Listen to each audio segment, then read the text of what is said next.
Hello students. In this class we have to see the combination of spring. Last class मध्ये काय पाहिले होते आपण प्रॉब्लेम्स पाहिले होते स्प्रिंग मास सिस्टीमचे. In this class we have to see combination of the spring. So write down heading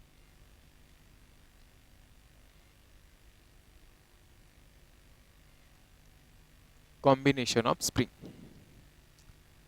मग आता या कॉम्बिनेशन ऑफ स्प्रिंग मध्ये पहिलं जे कॉम्बिनेशन पाहूयात ते पहिलं कॉम्बिनेशन असेल सिरीज कॉम्बिनेशन. फर्स्ट कॉम्बिनेशन जे असेल ते फर्स्ट कॉम्बिनेशन हे कोणतं कॉम्बिनेशन असेल सिरीज कॉम्बिनेशन. मग आता नीट बघा हियर आर टू स्प्रिंग्स दोन स्प्रिंग्स आहेत त्याला काय अटॅच केलं आपण मास m याचा स्प्रिंग कॉन्स्टंट k1 याचा स्प्रिंग कॉन्स्टंट k2 आणि खाली काय अटॅच केलं मास m.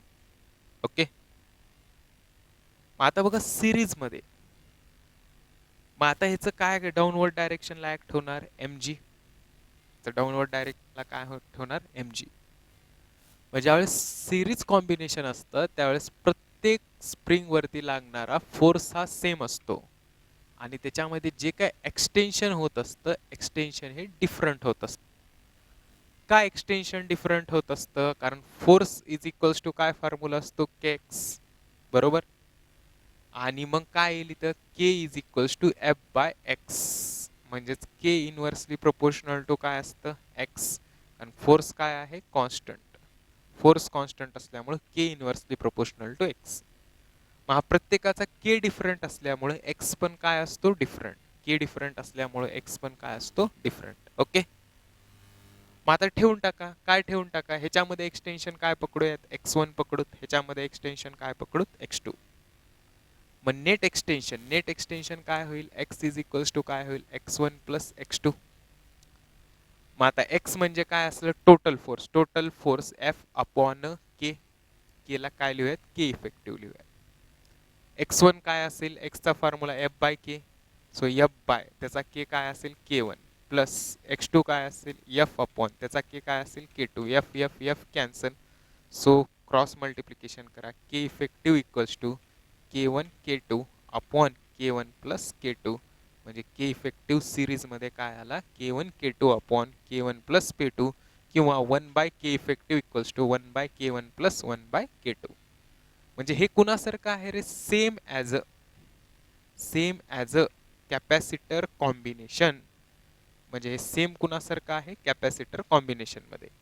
कॅपॅसिटर मध्ये पण बघा सिरीज मध्ये सी इक्विव्हॅलंट काय होता C1 C2 upon C1 plus C2 तसंच इथे के इफेक्टिव्ह काय आहे K1 K2 upon K1 plus K2 हे कोणतं कॉम्बिनेशन झालं सिरीज कॉम्बिनेशन. लक्षात नीट बघा इकडं हे सिरीज कॉम्बिनेशन एक सेम ॲज कुणासारखं सेम आहे कॅपॅसिटरच्या कॉम्बिनेशन सारखं. कॅपॅसिटरचं जसं कॉम्बिनेशन होतं तसंच कॉम्बिनेशन कुणाचं आहे स्प्रिंगचं. ओके मग आता बघा नेक्स्ट ह्याच्यामध्ये आणखी एक क्वेश्चन विचारतात इन्स्टेड ऑफ दिस वन. काय विचारतात जर फक्त स्प्रिंग काय असेल K1 पहिली स्प्रिंग असेल K1 तर इंडिव्हिज्युअली त्याचा टाइम पिरियड असेल T1 आणि समजा K2 असेल इंडिव्हिज्युअली त्याचा टाइम पिरियड T2. नीट लिहून ठेवा T1 and T2 are the time period of individual springs K1 and K2. K1 K2 ची इंडिव्हिज्युअल टाइम पिरियड आहे. मग याचा नेट टाइम पिरियड काय असतो what is the net time period. मग याचा नेट टाइम पिरियड काय असतो नीट बघा आता आपल्याला याचा रिझल्टंट टाइम पिरियड काढायचा आहे. कोणता time period resultant time period. Individual spring K1 चा T1 असेल म्हणजे असं कॉम्बिनेशन समजा हे काय असेल K1 मास m हा K2 मास m याचा टाइम पिरियड T1 ह्याचा टाइम पिरियड T2 तर हे दोघं सिरीज मध्ये कनेक्ट केले. सिरीज मध्ये मीन्स लाईक दिस वे ही पहिली हे दुसरी तर यांचा टाइम पिरियड काय असेल K1 K2. Now what is the resultant time period.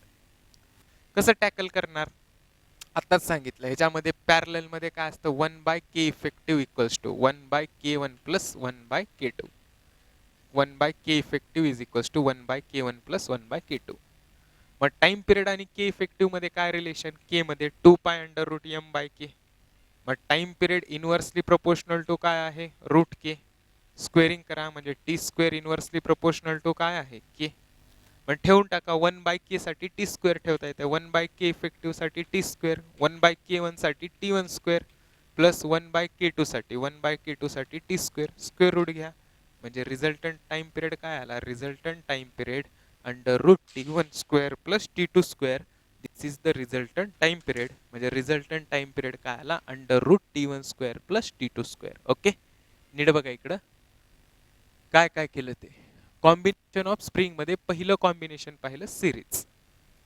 कुठेही लक्षात ठेवा मग इलास्टिसिटी टॉपिक असेल काही, दोन वायर दोन स्प्रिंग सिरीज मध्ये कनेक्ट असतील तर फोर्स ऑन ईच स्प्रिंग जो असतो तो सेम असतो. प्रत्येक स्प्रिंग वरचा फोर्स हा काय असतो सेम. बट एक्सटेन्शन जे क्रिएट होत असतं ते स्प्रिंग मधलं एक्सटेन्शन काय असतं डिफरंट. काय extension different, force k x, k force by x, k म्हणजे काय असतो स्प्रिंग कॉन्स्टंट. मग आता बघा ह्या केलाच काय लिहिता येतं इनव्हर्सली प्रोपोर्शनल टू एक्स, केलाच काय लिहिता येतं इनव्हर्सली प्रोपोर्शनल टू एक्स. मग आता हेला मी कसं टॅकल करणार, तर स्प्रिंग फोर्स सेम असल्यामुळं k inversely proportional to x, k different असेल तर एक्स पण काय असेल different. So mind it, in spring series combination forces are same but extensions are different. पहिल्या स्प्रिंग मध्ये एक्सटेन्शन x1, दुसऱ्या स्प्रिंग मध्ये x2. मग टोटल एक्सटेन्शन x किती झालं x1 प्लस x2. मग k is equals to f by x बरोबर. मग x लाच काय लिहिता येतं f बाय के, x लाच काय लिहिता येतं f बाय के. मग f बाय टोटल ह्याच्यासाठी f by K effective, x1 f by k1, x2 f by k2. Throughout f cancel, so k 1 by K effective equals to 1 by k1 plus 1 by k2. मग what is K effective, cross multiplication करा reciprocal घ्या k1 k2 upon k1 plus k2. मग हे कुणासारखं आहे same as a capacitors in कुठल्या combination मध्ये, capacitors combination, same as capacitor combination. Series मध्ये पण कॅपॅसिटरचं सी इक्वॅलंट काय असायचं C1 C2 upon C1 plus C2, series मध्ये हेच असायचं.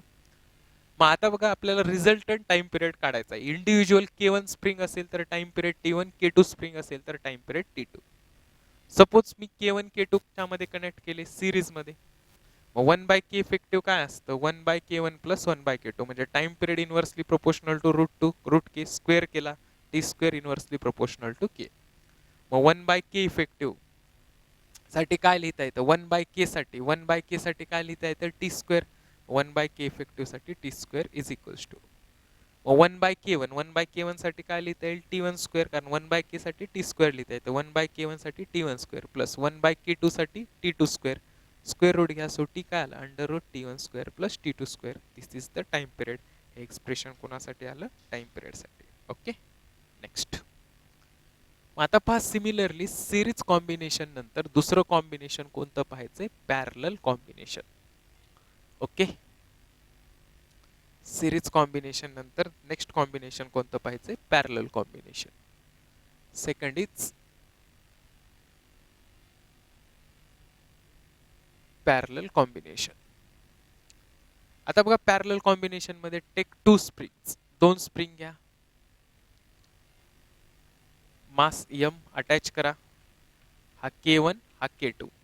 हे K1 K2 दोन स्प्रिंग कशामध्ये झाल्या पॅरलल मध्ये. मग ह्या दोन स्प्रिंग जर पॅरलल मध्ये असतील तर पॅरलल मध्ये एक्सटेन्शन जे असतात एक्सटेन्शन काय असतात सेम असतात आणि हे फोर्सेस जे असतात फोर्सेस हे डिफरंट असतात. What I am saying, extension जे असतात एक्सटेन्शन सेम असतात आणि फोर्सेस जे काय असतात ते फोर्सेस काय असतात डिफरंट असतात. मग आता नीट लक्षात घ्या फोर्सेस डिफरंट म्हणजे नेट फोर्स काय ऍक्ट होईल आता याच्यावरचा, net force F1 plus F2. Okay, मग ह्याच्यामधला एक्सटेन्शन ह्याच्यावरचा फोर्स काय पकडूत F1, ह्याच्यावरचा फोर्स काय पकडूत F2. Force is nothing but k effective into x, हा नेट असेल F1 K1 into x F2 K2 into x. So x x x cancel, so k effective काय आलं पोरांनो K1 प्लस K2 म्हणजे parallel मध्ये सरळ केचं काय करायचं असतं ऍडिशन. नीट लक्षात घ्या पॅरलल कॉम्बिनेशन मध्ये के इफेक्टिव्ह काढताना इंडिव्हिज्युअल केचं काय करत असतात ऍडिशन. बघा नीट कसं केलं ते. पॅरलल कॉम्बिनेशन हा K1 K2, K1 वरचा इंडिव्हिज्युअल फोर्स F1 K2 वरचा F2. जर एक्सटेन्शन सेम असेल फोर्स डिफरंट मग नेट फोर्स काय झाला F1 plus F2, F1 k effective x, F1 K1 x, F2 K2 x, x x x cancel, k effective सरळ K1 plus K2. लक्षात. आता same बघा, we have to calculate resultant time period. इथं आपल्याला परत काय कॅल्क्युलेट करायचं आहे, resultant time period.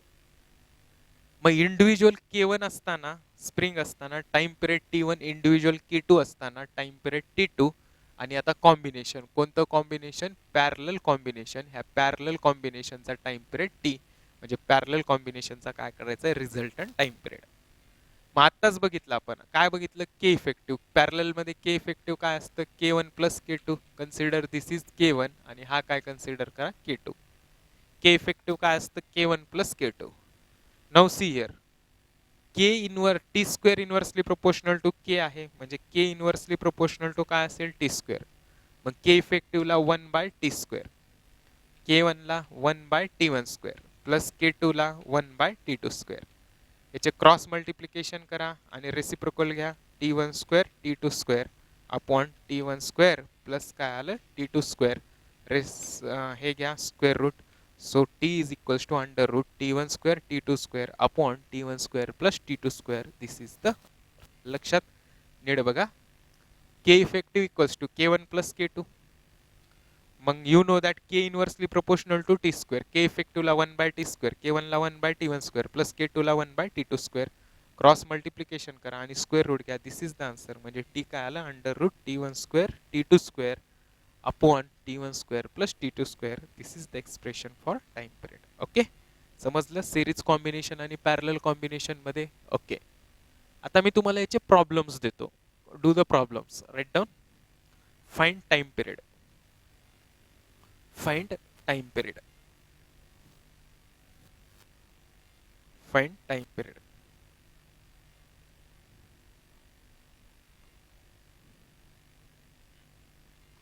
Do this problem.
Do this.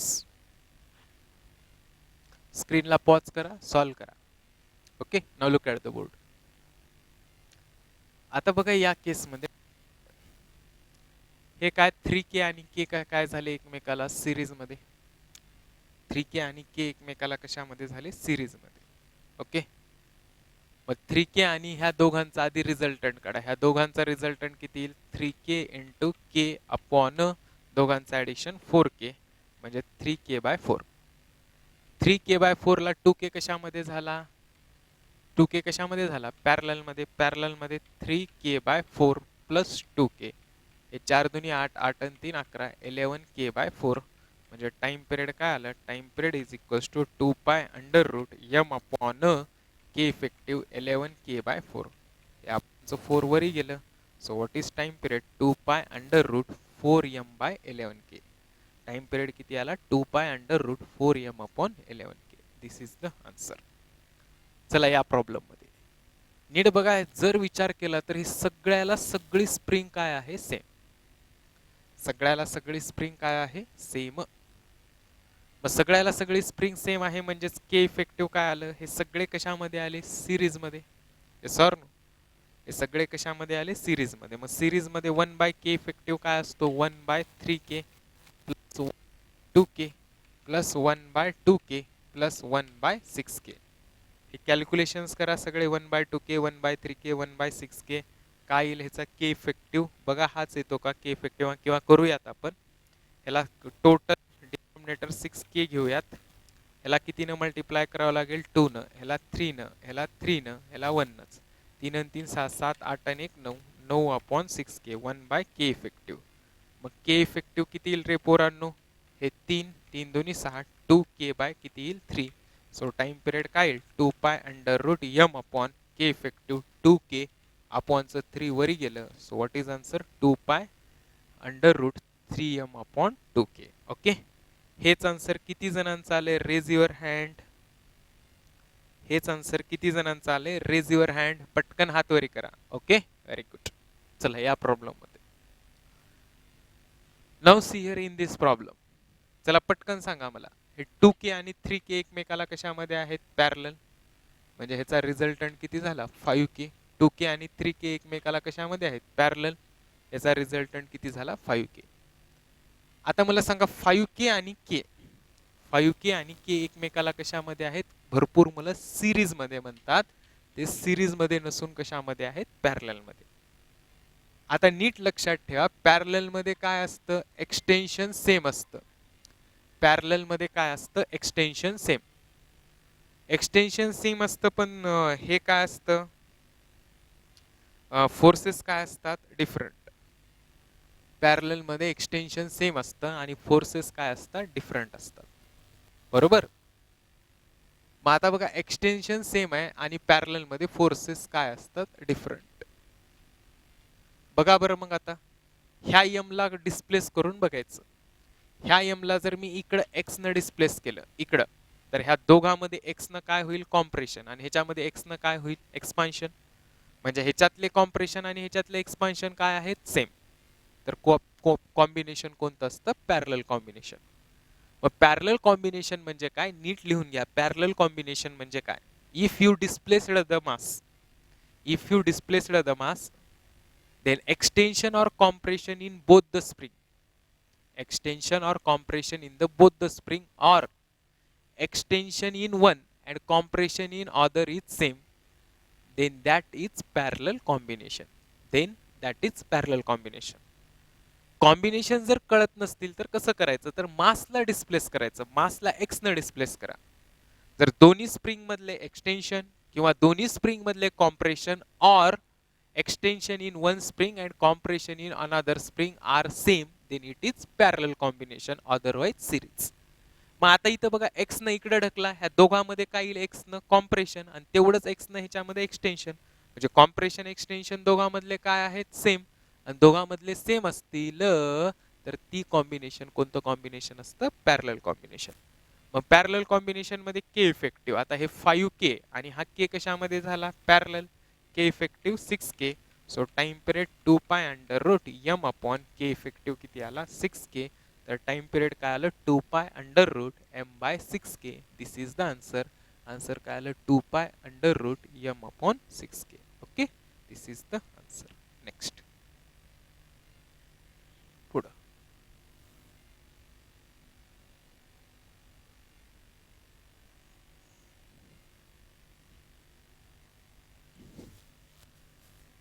now do this one.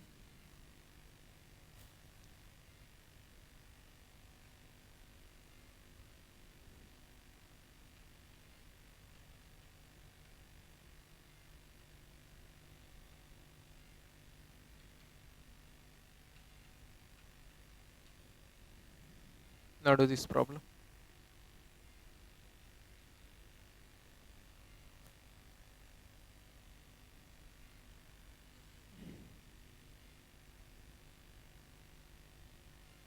झालं. बघा इकडं हे कुणावरती आहे combination? This combination is on the inclined plane. हे कुणावरती कॉम्बिनेशन आहे? इन्क्लाइंड प्लेनवरती. मग इन्क्लाइंड प्लेनवरती जरी असलं तरी काही देणं घेणं नसतं.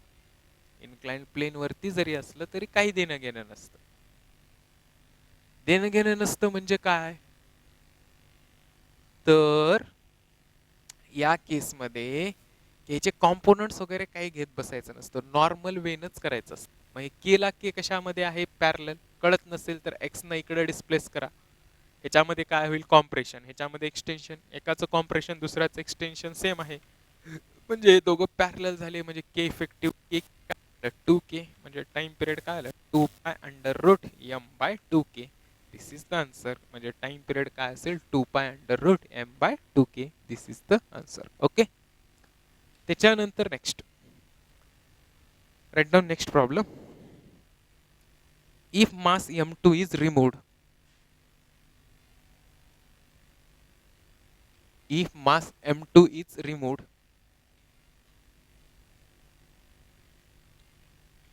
if mass m2 is removed, find time period and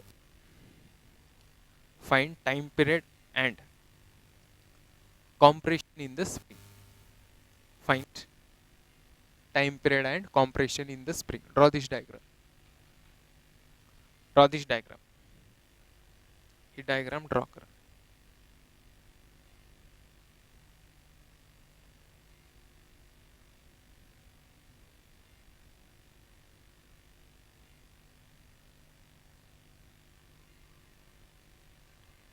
okay. आता बघा हे m1 m2 मधलं काय पाहिलं? m2. m2 ला काय केले म्हणले? रिमूव्ड. चला विचार करून सांगा, m2 ला जर मी काढलं तर हे मास अपवर्ड जाणार की डाऊनवर्ड जाणार? म्हणजे स्प्रिंग एक्सटेन्शन होणार की कॉम्प्रेशन होणार? Obviously compression. सगळ्यांनी बेस्ट एक्झाम्पल म्हणजे वजन काटा कन्सिडर करा. वजन काटा काय आहे? समजा तुम्ही काहीतरी परचेस करायला गेलात. मग परचेस करायला गेलात आणि इकडं 1 kg काय घेतले? ॲपल घेतले. आणि इकडं 1 kgचं माप असतं. समजा मी एक ॲपल काढला तर ते कुठं जाणार? वरी. मला सांगा ते जे अपवर्ड डायरेक्शनला गेलं ते रिमूव्ह केलेल्या ॲपलमुळे गेलं की प्रेझेंट ॲपलमुळे गेलं? रिमूव्ह केलेल्या ॲपलमुळे. Mind it. तुम्ही एक्झॅक्ट किलो काटा घ्या आणि ते एक्झॅक्ट दोघाला बॅलन्स करा आणि इकडचं काहीतरी काढून घ्या. काढून घेतलं की ते वरी जातं. वरी कुणामुळे गेलं? रिमूव्ड मासमुळे, नॉट द प्रेझेंट मासमुळे. आलं लक्षात? मग आता मी इथं जर m2 रिमूव्ह केलं तर सिस्टीम कुठं जाईल? अपवर्ड डायरेक्शनला. आणि स्प्रिंग मध्ये काय येईल? कॉम्प्रेशन. आणि समजूत हे कॉम्प्रेशन कितीनं आलं? x न. कॉम्प्रेशन कितीनं आलं? x न. मग ही जी सिस्टीम वरी कुणामुळे गेली? वरी कुणामुळे गेली? m2 रिमूव्ड मुळे. मग m2 रिमूव्ड मुळे x न वरी गेली म्हणजे अपवर्ड डायरेक्शनला कोणता फोर्स तयार झाला? kx. आणि डाऊनवर्ड डायरेक्शनला काय? m2g weight. So m2g. So x is equals to काय आलं? m2g upon k. So mind it, while calculating x compression or extension, consider कोणतं मास करायचं? Removed mass. and while calculating time period, 2 चा formula m by k. आणि while calculating time period you have to consider present mass. कोणतं मास consider करायचं? Present मास. आता m2 निघून गेलं म्हणजे सिस्टीम k आणि कोण उरला? m1. मग प्रेझेंट मास काय आहे? m1. म्हणजे टाइम पिरियडचा फॉर्म्युला काय झाला? 2 pi under root m1 by k. So mind it, while calculating time period, consider present mass. And while calculating extension, consider removed mass. Extension calculate करताना कोणतं मास पकडायचं? रिमूव्ड मास. आणि टाइम पिरियड कॅल्क्युलेट करताना कोणतं मास पकडायचं? Present मास. लक्षात? समजते काय सांगतोय ते? ओके. नेक्स्ट, पुढचा.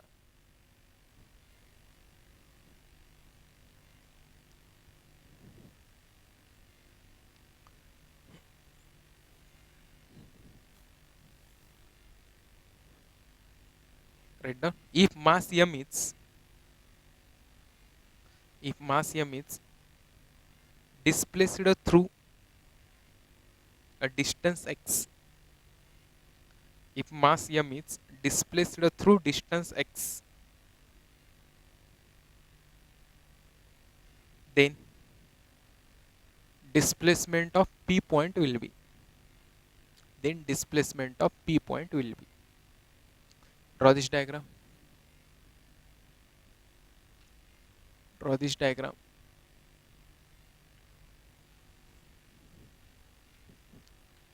p point इथं आहे,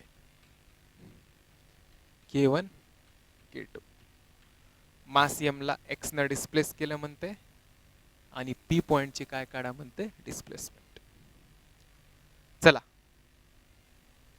ह्या मास m ला x न इकडे डिस्प्लेस केलं.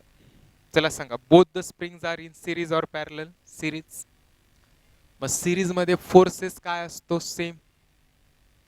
फोर्सेस सेम असेल म्हणजे एक्सटेन्शन काय असेल रे पोरांनो, डिफरंट. सिरीज मध्ये फोर्स काय आहे, सेम. k1 k2 सिरीज मध्ये फोर्स सेम, एक्सटेन्शन डिफरंट. चला ह्याच्यामधलं एक्सटेन्शन x1 पकडू, ह्याच्यामधलं x2 पकडू. ओके, आता नीट बघा व्यवस्थित. मला सांगा, ह्या p पॉइंटची जी डिस्प्लेसमेंट असेल, p पॉइंटची डिस्प्लेसमेंट काय असेल, x1 असेल, x2 असेल. आता इथं टोटल डिस्प्लेसमेंट x म्हणजे किती असणार, obviously x1 plus x2. x displacement म्हणजे टोटल डिस्प्लेसमेंट, हे x1 प्लस कुणा इतकी असणार, x2 इतकी. मग आता नीट बघा की डिस्प्लेसमेंट p पॉइंटची ही x1 असेल, x2 असेल की x1 प्लस x2 असेल. नीट बघा आता. आता बघा, हा p पॉइंट आहे. हा p पॉइंट कुठे आहे, इथं. तुम्ही ह्या मास m ला इकडे ओढा, मास m ला इकडे ओढा, मास m ला जवळ घ्या. ओके, तर ज्या वेळेस हा केवळ स्प्रिंग डिस्प्लेस होईल त्यावेळेसच पॉइंट कोण डिस्प्लेस होणार आहे, p. म्हणजे p ची जी डिस्प्लेसमेंट असते ही फक्त x1 असते, नॉट द x2 और not the x1 plus x2. कसं ते नीट बघा. आता समजा हा पॉइंट काय आहे, माझे फिंगर्स नीट बघा, हा फिंगरवरचा पॉइंट p आहे. लक्षात, हे दोन फिंगर म्हणजे k2 सेकंड स्प्रिंग, इकडचे दोन फिंगर म्हणजे काय असतील हे. मला सांगा, हे दोन फिंगर इकडे स्ट्रेच झाले, या मिडलला काही फरक पडायलाय का, नाही. म्हणजे ही स्प्रिंग स्ट्रेच झाली तरी p पॉइंट जागेवरच आहे. ही सेकंड स्प्रिंग जवळ आली, जवळ आली तरी p ला काही फरक पडायलाय का, नाही.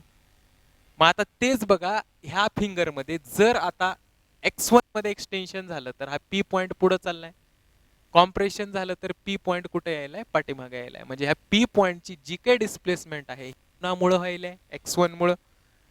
p पॉइंटची जी काही डिस्प्लेसमेंट आहे ती कुणामुळे व्हायलाय, x1 not due to x2. म्हणजे इथे इनडायरेक्टली आपल्याला काय कॅल्क्युलेट करायचंय, x1. हेच कळणं महत्वाचं आहे. नीट बघा, हा जो p पॉइंट आहे, मला सांगा, हा p पॉइंट इथं धरतो, हे स्प्रिंग x2 इकडे एवढी मोठी आली, जवळ आली, ह्या p पॉइंटला काही फरक पडायलाय, नाही. कारण स्प्रिंग इथं स्टार्ट होते, तसं जे काय असेल ते त्या डायरेक्शनला असेल. लक्षात येते का, लक्षात. मग आता बघ, ही स्प्रिंग एक्सटेंड झाली की p पॉइंट पुढे जाणार, जवळ आली की p पॉइंट कुठे येणार, पाठीमागं. म्हणजे ह्या p पॉइंट वर कुणाचा इम्पॅक्ट होतोय, k1 चा. म्हणजेच आपल्याला काय कॅल्क्युलेट करायचंय, x1. मला सांगा, ही स्प्रिंग इथं स्टार्ट होते, मी इकडं कितीही एक्सटेंड केलं, p पॉइंटला काही धक्का लागणार आहे का, नाही. कितीही स्प्रिंग जवळ घेतली, कारण त्याचा एंड पॉइंट इथं आहे, जवळ घेतली, एवढीशी स्प्रिंग झाली, p पॉइंटला काही धक्का लागणार आहे का, नाही. म्हणजेच ह्या p पॉइंटची डिस्प्लेसमेंट हीच कोण असणार, x1. म्हणजे आपल्याला काय कॅल्क्युलेट करायचंय, x1. हे लक्षात ठेवा. ओके, मग आता चला कसं कॅल्क्युलेट करणार. इथं फोर्स काय आहे म्हणलंय, सेम. मग इक्वेट करू, पहिल्या स्प्रिंगचा फोर्स k1 x1, दुसऱ्या स्प्रिंगचा k2 x2, तिसऱ्या स्प्रिंगचा इफेक्टिव्ह घेऊयात, k इफेक्टिव्ह इनटू काय असेल, x. आपल्याला काय काढायचं, x1 k1 x1 equals to k effective. चला सांगा, k1 k2 कशामध्ये आहेत, सिरीज मध्ये k1 plus k2 into x. म्हणजेच x1 इज इक्वल्स टू काय आलं, into x upon into x upon हे k1 कुठं आलं, डिनॉमिनेटरला. मग आता बघा, k1 प्लस k2 हे मॅक्सिमम डिस्प्लेसमेंट आहे x, म्हणून ह्यालाच काय लिहिता येतं, amplitude upon k1. This is sir काय आलं K1 plus K2 into A upon K1. बघा थोडंसं किचकट क्वेश्चन आहे पण इम्पॉर्टंट आहे. नीट बघा हा पी पॉईंट कुठं आहे मिडलला. मग ह्या पी पॉइंटला फक्त कुणाचा इम्पॅक्ट असणार x1चा K2चा असणार नाही. नीट बघा हा पॉइंट एंड पॉइंट आहे स्प्रिंगचा. तुम्ही स्प्रिंगला एक्सटेंड करा कॉम्प्रेस करा एक्सटेंड करा कॉम्प्रेस करा ह्या पॉइंटच्या अलीकडे काय होणार आहे का नाही. म्हणजे P point remains at the same position when second spring is extended और कॉम्प्रेस. ओके पहिल्या स्प्रिंगमध्ये. फर्स्ट स्प्रिंगमध्ये काय होणार आता ही स्प्रिंगला मी काय केलं कॉम्प्रेस कॉम्प्रेस केलं तर पी पॉइंट कुठे येणार लेफ्टला एक्सटेंड केलं तर P point राईटला.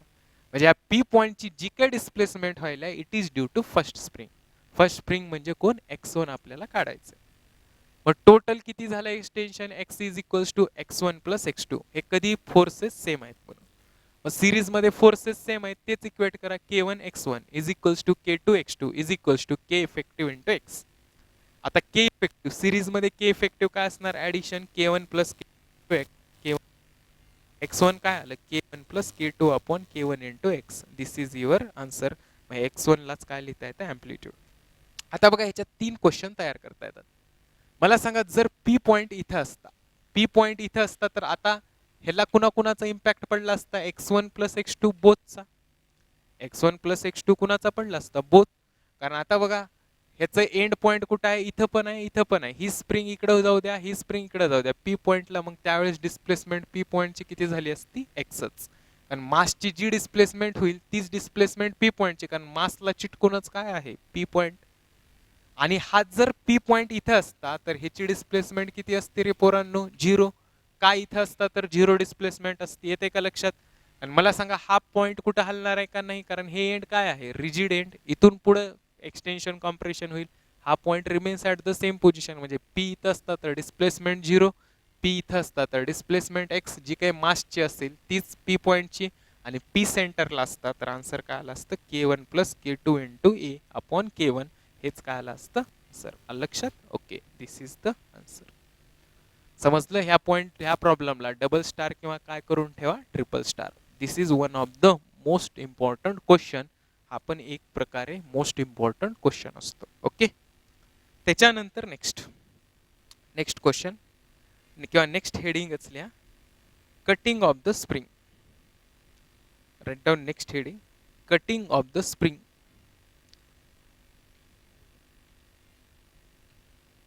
Cutting of the spring. बघा इकडे आता कटिंग ऑफ द स्प्रिंग काय असते. ही जी स्प्रिंग असते ह्या स्प्रिंगचा स्प्रिंग कॉन्स्टंट के पकडूयात आणि स्प्रिंगची लेंथ काय पकडूयात L. L is the length आणि स्प्रिंग कॉन्स्टंट के. हा ऍक्च्युली के काढण्याचा फॉर्म्युला असतो 4 इटा आर रेज टू नाही फॉर्म्युला असतो eta into r raise to 4 eta into r raise to 4 4nl r cube 4nl r square. This is the formula. R square नाही cube आहे. This is the formula for k. कुठल्याही spring constant के चा काय formula असतो की eta small r raise to 4 4nl r cube. चला लिहून घ्यायचे कोणाला काय म्हणतात ते. ह्याच्यामध्ये इटा जे असतं हे इटा असतं रिजिडिटी मॉड्युलस. रिजिडिटी मॉड्युलस हे रिजिडिटी मॉड्युलस म्हणजे काय तुम्हाला इलास्टिसिटी टॉपिक मध्ये होईल. Cross section of wire. Cross section of wire of spring. म्हणजे स्प्रिंग तयार करण्यासाठी जी काही वायर यूज केली आहे त्या वायरचं radius of cross section. Spring तयार करण्यासाठी जी काही वायर यूज केली आहे त्या वायरचं काय म्हणतोय मी त्या वायरचं रेडियस ऑफ क्रॉस सेक्शन. त्याच्यानंतर स्मॉल एन म्हणजे असतं number of turns. Number of turns per unit length. Number of turns per unit length म्हणजे capital n upon L. L म्हणजे लेंथ ऑफ द स्प्रिंग. नंबर ऑफ टर्न्स पर युनिट लेंथ. Small n झाल्यानंतर L. L काय असतं length of the spring. L असतं length of the spring. आणि last आहे कॅपिटल आर. कॅपिटल आर असतं रेडियस ऑफ स्प्रिंग. स्प्रिंगची रेडियस. स्मॉल आर आणि कॅपिटल आर मध्ये कन्फ्यूज होऊ नका. कॅपिटल आर म्हणजे काय, रेडियस ऑफ द स्प्रिंग. म्हणजे स्प्रिंग जर अशी असेल तर ह्या स्प्रिंगची रेडियस म्हणजे कॅपिटल आर. आणि स्मॉल आर म्हणजे काय, हे स्प्रिंग यूज करण्यासाठी जी वायर यूज केली त्या वायरचं रेडियस ऑफ क्रॉस सेक्शन म्हणजे स्मॉल आर. लक्षात, केचा फॉर्म्युला समजला. कुठल्याही स्प्रिंग कॉन्स्टंटचा के कसा कॅल्क्युलेट करत असतात, eta r raise to 4 4 r cube. Eta म्हणजे त्या मटेरियलचं रिजिडिटी मॉड्युलस, स्मॉल आर म्हणजे जी काही वायर यूज केली आहे त्या वायरचं radius of cross section, n number of turns per unit length म्हणजे capital n by L, L length of the spring, आणि आर म्हणजे ह्या स्प्रिंगची जी काही रेडियस असेल ती रेडियस ऑफ द स्प्रिंग. मग आता बघा, ह्या के चे वेगवेगळे नाव असतात. ह्या के चे वेगवेगळे नाव म्हणजे काय असतात, stiffness constant. Stiffness constant, stiffness म्हणजेच काय असतो रे पोरांनो, स्टिफनेस म्हणजेच काय असतो, hardness in the spring. What I am saying, stiffness constant. स्टिफनेसलाच काय म्हणत असतात, hardness in the spring. Okay, spring मधला काय, हार्डनेस. नेक्स्ट आले हे लक्षात. मग आता काय करतो मी, हे जे काही लिहिलंय इन्फॉर्मेशन हे डिलीट करतो. डिलीट करतो म्हणजे रफ करतो. मग आता नीट बघा, आता रिलेशन काय आहे मला सांगा. स्प्रिंगला कट केलं, स्प्रिंगला 2 पार्टमध्ये कट केलं. एक पार्ट बनवला L1 लेनचा, दुसरा पार्ट बनवला L2 लेनचा. दुसरा पार्ट किती बनवला, L2 लेनचा. म्हणजे टोटल लेंथ L काय झाली, L1 प्लस L2. हा काय झाला, स्प्रिंग कॉन्स्टंट K1. ह्याचा ह्या पार्टचा काय केला, K2. हे स्प्रिंगला 2 पार्टमध्ये काय केलं, cut. Having length L1, having length L2, L1 plus L2 आणि K1 प्लस K2. मला सांगा, ह्या स्प्रिंगला कट केलं, मला सांगा मटेरियल तेच आहे म्हणजे rigidity modulus constant. Radius of cross section, radius of cross section वायरची तीच राहणार आहे. 4 constant, N number of turns constant, radius of spring constant. स्प्रिंगची रेडियस बदलली का नाही, फक्त बदललं लेंथ. म्हणजेच माइंड इट, जर स्प्रिंगला कट केलं तर फक्त एकच क्वांटिटी चेंज होत असते, ती म्हणजे कोणती क्वांटिटी चेंज होत असते, लेंथ. मग आता के आणि लेंथ मध्ये काय रिलेशन आहे, K inversely proportional to length. What I am saying, K आणि लेंथ मध्ये काय रिलेशन आहे, K inversely proportional to length. मग K inversely proportional to length आहे म्हणजेच काय आलं, K L is equals to, K L is equals to काय झालं, कॉन्स्टंट. आणि हेच रिलेशन यूज करून आपल्याला कॅल्क्युलेट करायचे असतात spring constant of individual spring. Individual स्प्रिंगचे काय कॅल्क्युलेट करायचे असतात, स्प्रिंग कॉन्स्टंट. मग आता बघा, मला K1 आणि K2 कॅल्क्युलेट करायचे. कसं करणार, रिलेशन काय आहे, K L equals to constant. Original spring पकडायची, original spring K into length काय आहे, एल इज इक्वल्स टू, ह्याचा काय आहे के, K1 त्याची लेंथ काय आहे L1, ह्याचा काय आहे K2 लेंथ काय आहे L2. चला मला K1 काढायचे. K1 काय येणार, KL अपॉन त्याच्या L1 डिनॉमिनेटरला गेला.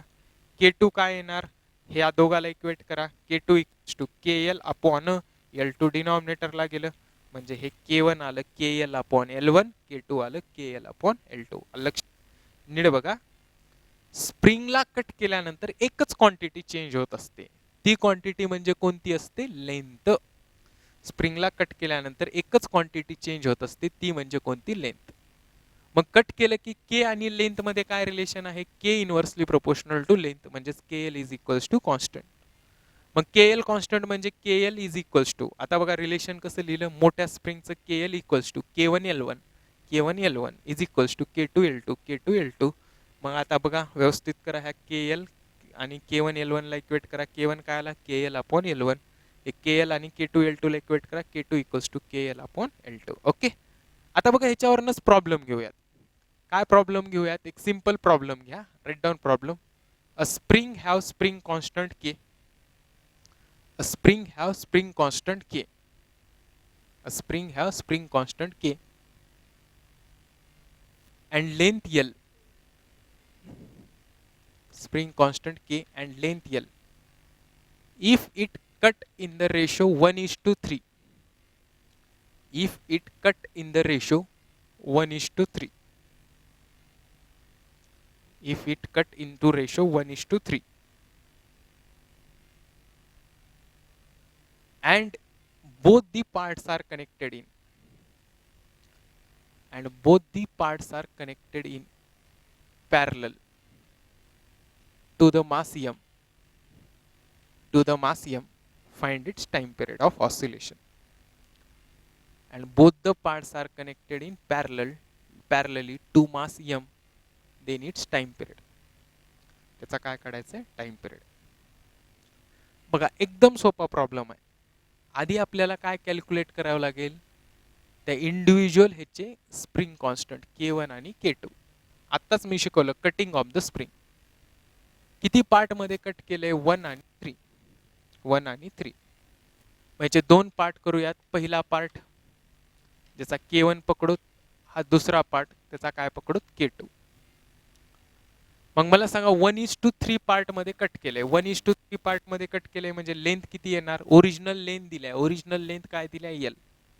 ओरिजिनल लेंथ जर दिली नसेल तर सरळ ह्या रेशोचं ऍडिशन करायचं आणि तीच लेंथ पकडायची. ते उद्याच्या प्रॉब्लेम मध्ये बघू. पण इथं त्यानं लेंथ दिलंय L. मग रेशो काय आहे? 1:3. 1:3 काय करायचं? सरळ ऍडिशन करायचं रेशोचं. 3 + 1 किती झालं? 4. मग त्याच रेशोनं लेंथला डिवाइड करायचं. म्हणजे ह्याची लेंथ किती झाली? L/4 आणि दुसऱ्या पार्टची लेंथ 3 इंटू त्या L ला रेशोनं डिवाइड करा L/4. म्हणजे एक पार्ट किती लेंथचा झाला? L/4चा, दुसरा 3L/4चा. ॲडिशन करून बघा. L/4 + 3L/4 काय येते? Original length L. आणि ह्या दोघांच्या लेंथचं ॲडिशन कुणा इतकं आलं पाहिजे? L इतकं. मग यूज करा. मी काय सांगितलं होतं? KL = constant. इनिशियलचं KL = K1 × L/4. चला सांगा मला पटपट. L get cancel. So K1 = किती झाला? 4K. हे या साईडला गेलं. K1 झाला 4K. सिमिलरली K2चं काय? इनिशियलला इक्वेट करा. KL = K2 × L/4. L cancel. So K2 = काय झालं? 4K/3. सो K इफेक्टिव्ह = चला सांगा आता ते दोन K1 K2 कशामध्ये कनेक्ट केलेत म्हणले? पॅरलल. मग पॅरलल मध्ये दोघांचा काय आलं? Addition. So addition 4K + 4K/3. 4K + 4K/3 काय येईल? हे चारित्रिकम 12. 12 आणि 4 16. 16K/ किती आलं? 3. So what is time period? 2π√m/K effective. What is K effective? 16K/3. हे अपॉनचं 3 वरी गेलं. What is answer? 3m/16K. This is the answer. नीट बघा काय केलं ते. ओरिजिनल स्प्रिंग आहे. स्प्रिंगचं स्प्रिंग कॉन्स्टंट K आणि लेंथ किती आहे? L. त्याला अशा दोन पार्ट मध्ये कट केलं की त्याचा रेशो 1:3 काय आहे? 3. म्हणजे एक पार्ट, दोन पार्ट. पहिल्या पार्टचा स्प्रिंग कॉन्स्टंट K, दुसऱ्या पार्टचा K2. मग त्यांच्या लेंथ कसं लिहिणार बघा. लेंथ कसं लिहायचं? सरळ रेशोचं ॲडिशन करा. 3 + 1 किती झालं? 4. म्हणजेच एक पार्ट झाला L/4चा. मग L/4चा 1 × L/4 म्हणजे पहिला पार्ट L/4चा, दुसरा 3 × L/4. 3L/4 दोन लेंथचं ॲडिशन करून बघा. L/4 + 3L/4 किती लेंथ येते? Lच. मग आत्ताच मी सांगितलं KL = काय असतं? कॉन्स्टंट. मग ओरिजिनलचं काय आहे? KL = ह्याचं काय असेल? K1 × L/4. L cancel. So K1/4 अपॉनचं 4 इकडे गेलं. K1 किती आला? 4K. K2 KL इनिशियलचं KL = K2 × 3L/4. L cancel. 4 इकडे आलं. 4K/3 डिनॉमिनेटरला. K2 काय आला? 4K/3. म्हणजे एका पार्टचा K झाला 4K, एका पार्टचा झाला 4K/3. लक्षात. चला मग आता K इफेक्टिव्ह कसा काढणार? दोघांना कशामध्ये कनेक्ट केले? पॅरलल मध्ये. मग पॅरलल मध्ये कनेक्ट केल्यास दोघांचं addition 4K + 4K/3. Cross multiplication 4 3 12. 12 + 4 16. 12 आणि 4 16. 16K/3. व्हॅल्यू सबस्टिट्यूट करा. 2π√m/K. 16K/3 अपॉनचं 3 वरी गेलं. सो टाइम पिरियड काय आलं? 2π√3m/16K. Okay. That's all. Thank you. इथं थांबूयात.